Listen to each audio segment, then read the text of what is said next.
You say you're pessimistic. Do you see any sense of the country being able to talk about Englishness in a way that isn't pejorative or nationalistic? Well, you said quite a few interesting things there. So if long, you forget, rambly question. If you keep apologising for long-windedness, I need to as well. If you forgive me, yeah, I think I might address those as being elite, not necessarily more interesting, but just that I was thinking about them and starting to frame answers or maybe even questions. One is about Anglo-Saxons, which I find quite interesting. Is around the world, especially the Spanish-speaking world, the French-speaking world as well, Anglo-Saxon is an insult. It's a negative about the English. This is the French sometimes say, the Normans were okay and they went and conquered the dastardly Anglo-Saxons, and anything bad about the English is a vestige of that old Anglo-Saxon influence. But it's still very strong, like I say, especially in the Spanish-speaking world. So I'm thinking for people to be maybe getting rid of that term Anglo-Saxon is going to cause a bit of trouble for them, or for I don't know, for how we sort of relate to that. Anyway, you were saying about liberalism as well. The second thing, I think this is quite interesting. Codifying a settled English culture. Well, basically, liberalism as we know it in England codified the attempt to take the edge off the Protestant Revolution, the Puritan Revolution in this country. Basically, you could say an old form of mad wokeness, of sort of crazed religion, in excess.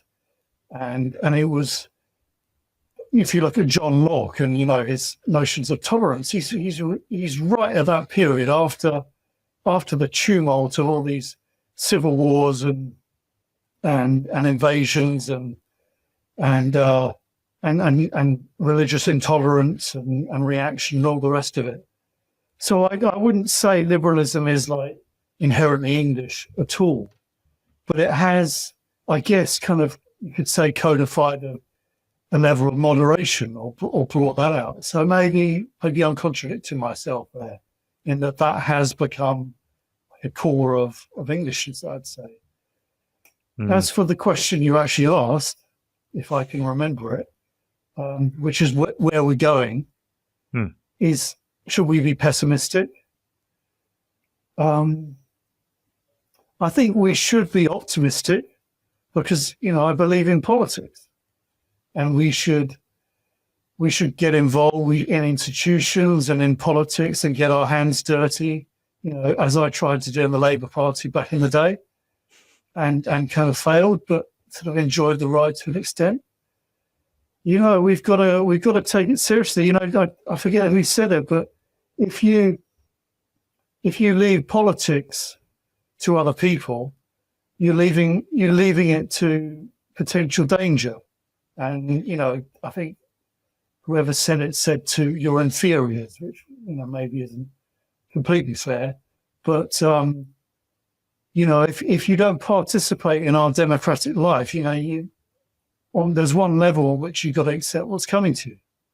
And I think all of us, to an extent, have that responsibility and don't take it seriously enough. That a lot of us fall into consumer habits, rather than getting our hands dirty with the difficulties of confronting and going to boring meetings for hours and, arguing with people. And, sometimes it can be really unpleasant.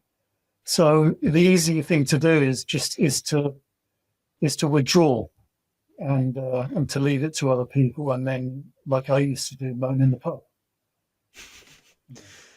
Yeah, I suppose there's a creeping normalcy going on, right, as well, is that the longer that you leave something and it's incremental changes in the world around you, however it is that you're feeling like the world's changing, which it always is, not always for the best, is things can change so slowly and so incrementally that you don't even realize how much it's changed until one day you wake up and realize that that isn't what it's like. And it's through that passivity you were talking about that it can happen, is people not being able to talk about it, try and take matters into their own hands, engage with people eye to eye, shoulder to shoulder. I'm not particularly good at that, but trying to get better at it. And yeah, we're all trying to, even the likes of me, I guess, who spent years trying to frame a language, we're all still trying to find a language to use to confront what is hostile to us within institutions, and that which hates us and gets a free pass within institutions.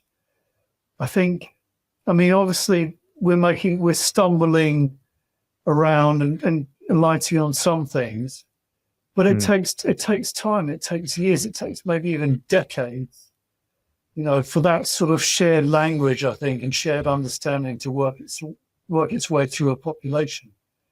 And if a lot of that population is apathetic and prefers, to a consumer lifestyle and a lifestyle of drinking and drugs and withdrawing away from it all, that you could say that, I forget what it's called, but it's, the withdrawal of despair, I tend to think, often, about that into narcotics and into drink, as much as I like a drink myself. I think that is what a lot of people are doing, who are depressed one way or another, and disentangling what they're depressed about is really difficult. And it's, you can't just say, oh, this is all down to wokeness. This is all down to the left. It's not as simple as that. For some people, it may not be that at all. Well, I think you touched on it earlier on with your various explanations as to how we might have come to the cultural disintegration we have. And one of the points you made was even industrial revolution, of seeing the countryside get churned up and people get moved to cities, having been attached to the land and part of clans and whatever, families wedded to a land for a long time through feudalism as well, despite that having a bad rap. You're obviously very rooted to a place. There would have been ways of doing things, and then that's all gone. And there would have even been an element of self-sufficiency, and where there wasn't, there was a reliance on a face and a person, usually some kind of a lord or a nobleman. You then go off to this paternalistic figure. I sometimes compare that to the people that are now living in their old mansions. Who would you rather? Would you rather one of these old aristocrats who actually lives there a lot of the time and, relies on the local people, or these Russian oligarchs and Arab princes who erect, very, very tall walls, fences, security cameras, come in darkened limousines, never have any relation at all to the local people? Sorry, I was going off on one there and I interrupted you, but it's a reflection I've had recently. It's like, really, what would you prefer? Obviously we can't really say because we're not there, and it's a very, very different lifestyle. But there's something to be said from the old lords.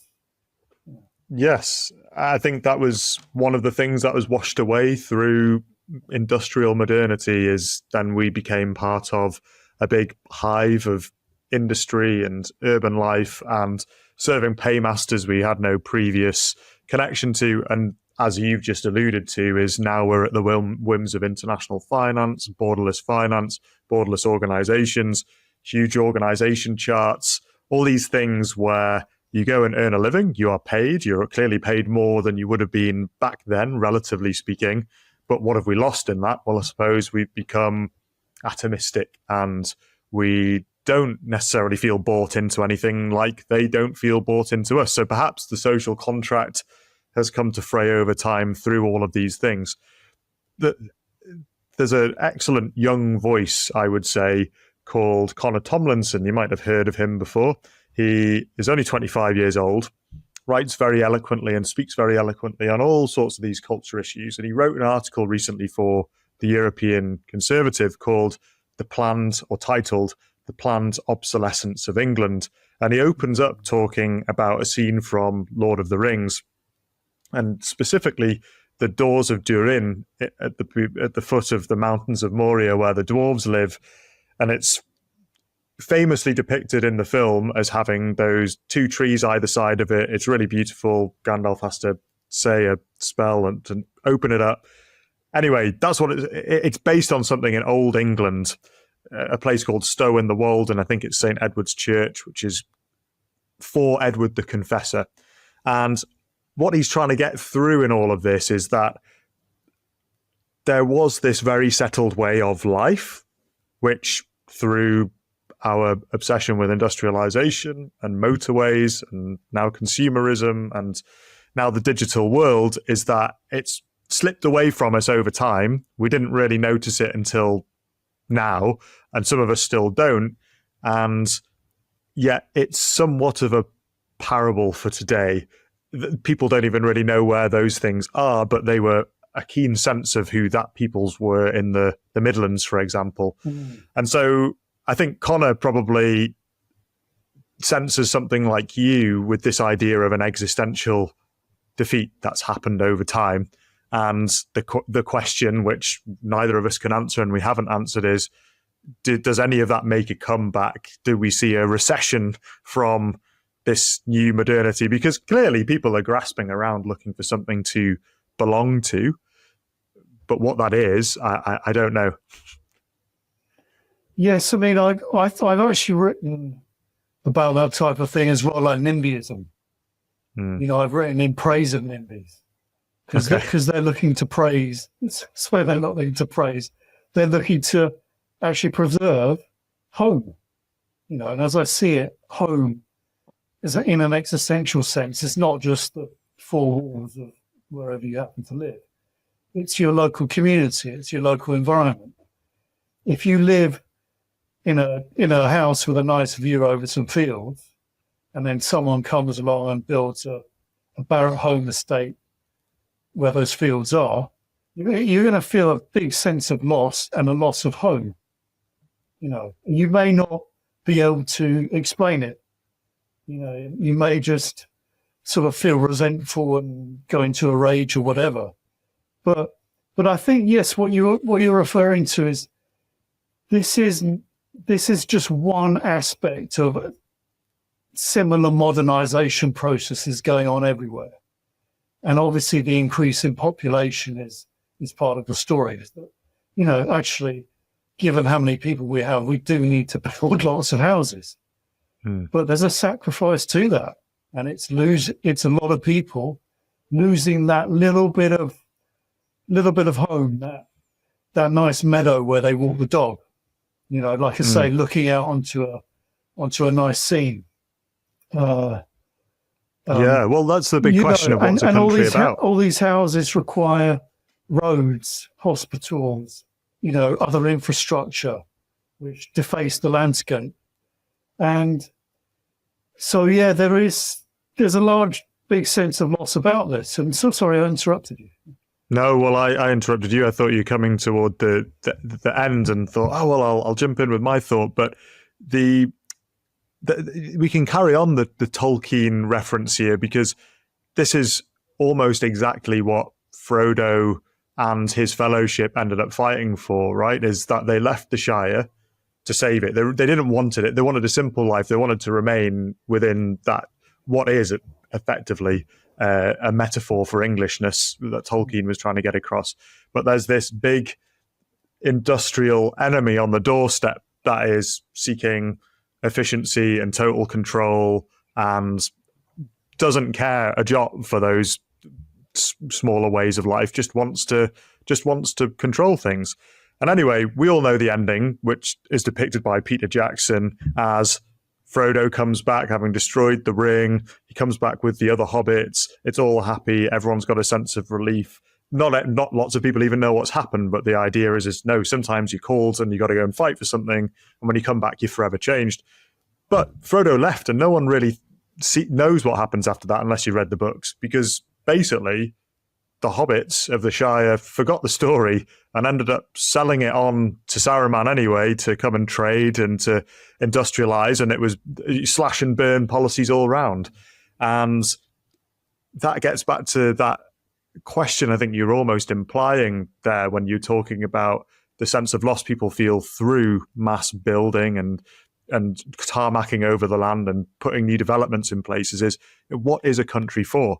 Because often people will say, well, we could deal with mass immigration if we just got the infrastructure right, if only we could just build things quickly. But what is a country for?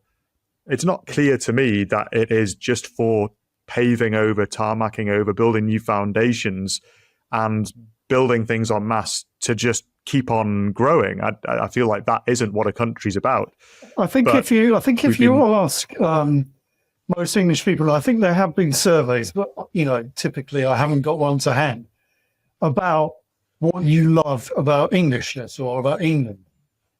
I think a large proportion, if not a majority, would say the countryside or the landscape. And it's genuinely something which is loved. And we're progressively destroying it. In fact, quite quickly, at this rate. And of course, the powers that be, the think tank world, everything, they want to do it a lot quicker. They want to build everywhere. They want to build on green fields, everything.